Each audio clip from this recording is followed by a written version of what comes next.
Yung ano yung carbon niya. Yan, ito yung alternator, no? Oo.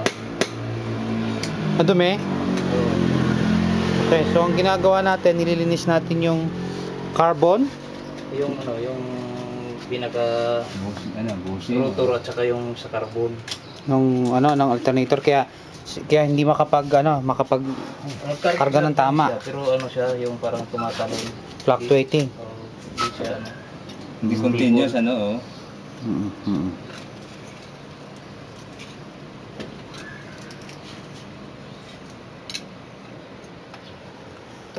Mamaya kapag bago.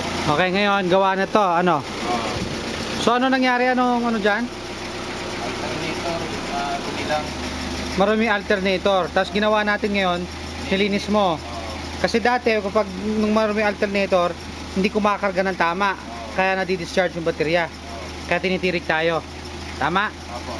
So, tapos ngayon ginawa. Bukod pa dun, mababa yung ano, yung amperahe, saka Mababa ang amperahe ng ano. Hindi, yung alternator nga kasi dahil local na. Oo. No, ano yan, yung Gawan Laguna to. Gawan Laguna. So ngayon,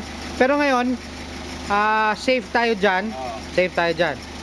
Okay, so ang ginawa natin, nilinis natin yung alternator. Okay. So yung terminal, yan ang bibili natin. Dahil wala na yan. Hindi na mahigpitan ng maayos. Oo, kaya nawawala-wala din. Hindi na ano tama na, dapat yung nakaano eh. Kita yan, oh. Yan, ganyan. Yan, oh. Kita yan, oh. Hindi yan. Ano yun, cannot shoot daw. Hindi mo shoot yan, nag-video yan. Okay. So yan ang bibili natin. Okay, yan, bago na. Yan, oh. Yan, bago. Yun, bago. Okay. So, tapos na tayo for now. Ano yung kanina uli, yung mitagas? Paki-explain nga. Yung sa ano, crankshaft oil seal.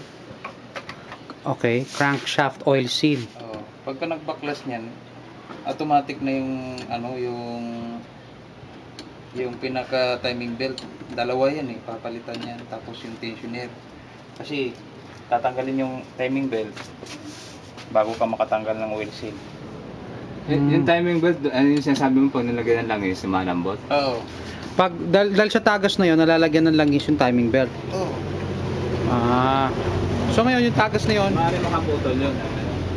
Lalambot muna yung ano. Mapuputol talaga sa katagalan pag hindi yan mapansin. Hindi yan pansinin ganyan ng ano.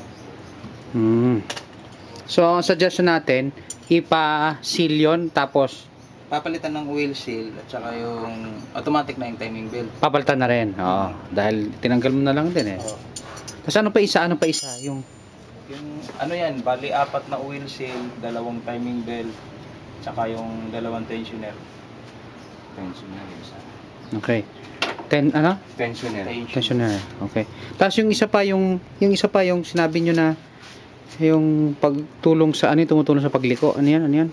Yung yung stabilizer bar. Stabilizer bar kailangan. Clamp. Pinaka-clamp. Pero nandiyan yung ano eh, di ba? Oo, nandiyan. Stabilizer, hindi na nakakalam. Stabilizer clamp. Clamp. Nandiyan ang tali, pero ang clamp ang wala. Dapat kailangan talaga yan. Oo, para hindi So, yun ang mga sa stabilizer clamp. Okay. Tapos yun, kapag okay yun, magagawa mo rin yun. Oo. Okay. Okay.